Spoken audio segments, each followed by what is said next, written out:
Assalamualaikum warahmatullahi wabarakatuh. Alhamdulillah, bertemu lagi kita di dalam PDPR. Pada pagi ini, Ustaz harap semua murid tahun 4 cerdik telah bersedia untuk pembelajaran pendidikan Islam tahun 4 pada pagi ini.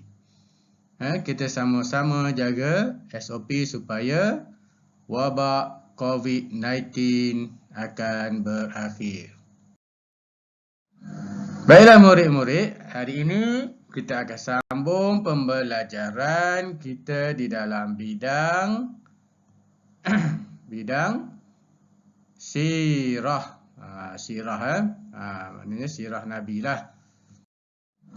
Okey, unit 3, dakwah Nabi Muhammad sallallahu alaihi wasallam. Boleh rujuk muka surat 154. Baiklah murid-murid, standard kandungan seperti biasa saya akan baca. 5.3 merumus meneladani kepribadian Nabi Muhammad dalam berdakwah secara beradab dan istiqamah. Okey, seterusnya objektif pembelajaran yang kita hendak capai pada pagi ini. Pertama, murid dapat menjelaskan maksud dakwah secara berpasangan dengan betul. Jadi hari ini tak payah berpasangan lah. Sebab kita PDPR. Ini kalau dalam kelas tahu. Okey, kedua. Apa objektif yang kedua? Murid dapat menerangkan cara Nabi Muhammad berdakwah dengan baik dan betul. Dua saja objektif yang capai. Baiklah murid-murid. Ini tajuk dia. Unit 3, dakwah Nabi Muhammad sallallahu alaihi wasallam. Okey. Sekarang tengok gambar yang Ustaz tunjuk. Dia kata perhatikan dan fikirkan. Maknanya dia suruh kamu perhatikan gambar ni. Gambar yang Ustaz tunjuk dekat ni. Dekat skrin sekarang ni. Kursus pendakwah cilik. Maknanya murid-murid ni sedang berkursus.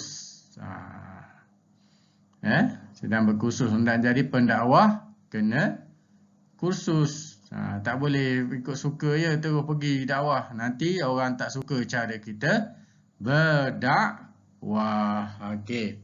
Jadi kena ada kursus macam budak-budak ni begini. Pengawas lah ni agaknya. Ni pengawas baju biru ni. Pengawas pertakaan agaknya. Ni baju kuning ni kat sekolah kita pengawas sekolah. Ni baju putih ni. Dua orang ni mesti penolong dan ketua kelas. Okey, soalan dia. Siapakah pendakwah? Siapa dia pendakwah? Fikir sekejap. Kan dikatakan perhatikan dan fikirkan. Okey.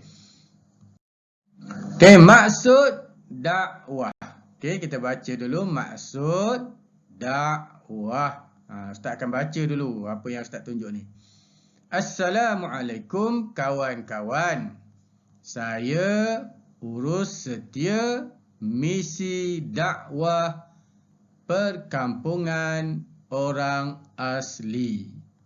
Pada hari ini, saya akan menerangkan cara dakwah Nabi Muhammad sallallahu alaihi wasallam.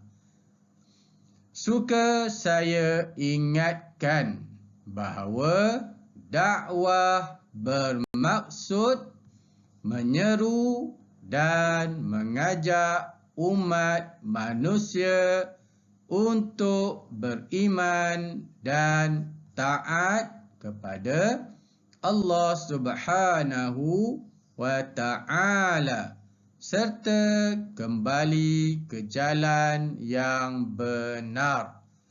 Okey, baiklah murid-murid. Tengok ya. Yang panjang-panjang ni yang kita nak tengok di sini. Maksud dakwah. Dakwah. Nampak saya garis ni ya, dakwah bermaksud. Ni kalau saya tanya apa itu dakwah, inilah maksud dakwah. Apa dia? Menyeru dan mengajak umat manusia untuk beriman dan apa? Taat kepada Allah Subhanahu wa ta'ala serta kembali ke jalan yang benar. Itulah maksud dakwah. Maknanya kita nak seru dan mengajak manusia beriman kepada Allah Subhanahu wa ta'ala. Okey. Baiklah murid-murid. Sekarang kita tengok cara Nabi berdakwah. Macam mana cara Nabi berdakwah? Okey. Cara Nabi berdakwah, kita baca dulu ya. Okey. Nabi Muhammad sallallahu alaihi wasallam. Apabila ustaz sebut sallallahu alaihi wasallam, kamu kena sebut ulang balik apa yang ustaz sebut, ataupun ustaz sebut Muhammad, awak kena sebut sallallahu alaihi wasallam. Okey, kita tengok Nabi Muhammad sallallahu alaihi wasallam berdakwah di Mekah secara sulit selama 3 tahun. Di peringkat awal secara sulit. Baginda berdakwah kepada kaum kerabat yang rapat dengannya terlebih dahulu. Setelah itu, setelah 3 tahun tadi, barulah diperintahkan oleh Allah agar berdakwah secara terang-terangan. Jadi, macam mana cara Nabi berdakwah? Ada 2 cara. Pertama, Nabi berdakwah secara sulit. Sulit ni apa? Rahsia. Berapa tahun? 3 tahun. 3 tahun Nabi berdakwah secara sulit. Kepada siapa? Kepada kaum kerabat yang rapat.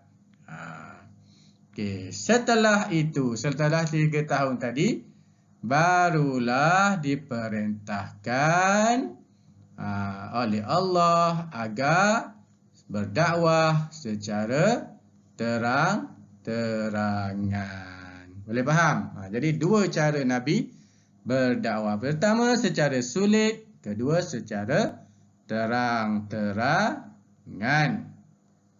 Okey, kita tengok. Ni ada info sikit. Nabi Muhammad sallallahu alaihi wasallam berdakwah secara sulit berpusat di rumah Sayyidina Al-Arqam bin Abi Al-Arqam radhiyallahu anhu. Maknanya Nabi dia berdakwah di rumah ni. Nama ni Arqam bin Abi Al-Arqam. Okey, boleh faham? Ni sirah. Ingatlah hafal lagi bagus. Okey. Tahukah anda? Tahu tak? Mestilah tak tahu. Kan? Ustaz tanya, tahukah anda? Okey. Nabi Muhammad, siapa boleh baca? Nabi Muhammad berdakwah dengan pelbagai cara. Ni cara pula. Okey, cara dia macam mana cari Nabi dakwah. Okay, kita tengok. Dakwah secara lisan. Dakwah secara lisan. Nabi guna lidah dia, mulut dia. Macam mana? Nabi bagi nasihat, Nabi bagi tazkirah, peringatan, Nabi berdialog. Berdialog tak? Berdialog, bercakap depan-depan. Okey, Nabi bercerita. Nabi ceritalah daripada yang Quran turun, Nabi cerita kepada orang yang Nabi dakwahkan. Nabi berdebat. Berdebat dengan kaum musyrikin yang tak hendak memeluk Islam. Jadi Nabi berdebat dengan dalil-dalil yang Allah Ta'ala ajarkan kepada Nabi. Okey, itu secara lisan.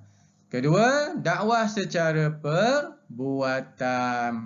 Perbuatan ni macam mana? Tingkah laku Nabi. Apa yang Nabi buat? Nabi ziarah. Ziarah ni melawat lah. Pergi melawat. Mana-mana orang lah yang Nabi nak sampaikan dakwah. Kedua, Nabi memberikan hadiah. Bagi hadiah. Ketiga, Nabi mengutuskan surat kepada raja-raja yang besar pada masa itu. Nabi utuskan surat. Yang keempat, menghantar utusan. Nabi hantar utusan. Maknanya, ada kalangan orang Islam yang hebat, yang ilmu tinggi. Nabi akan hantar kepada negara-negara yang Nabi hendak nak sampaikan dakwah. Okey, dan Nabi berakhlak mulia. Maknanya orang kafir tengok akhlak Nabi ni akhlak yang mulia, yang baik. Ni jadinya ni adalah cara Nabi berdakwah. Baiklah murid-murid, demikianlah tadi apa yang kita nak belajar pada hari ini. Pertama yang kita kena tahu ialah maksud dakwah. Yang kedua, kita nak tahu bagaimana cara Nabi berdakwah. Okey. Jadi Ustaz harap kamu boleh faham apa yang Ustaz sampaikan. Moga-moga bermanfaat dan boleh kita jadikan sebagai ikutan apa yang Nabi buat di dalam kehidupan seharian kita. Sekian saja. Terima kasih. Sekian, wabillahi taufiq wal hidayah. Wassalamualaikum warahmatullahi wabarakatuh.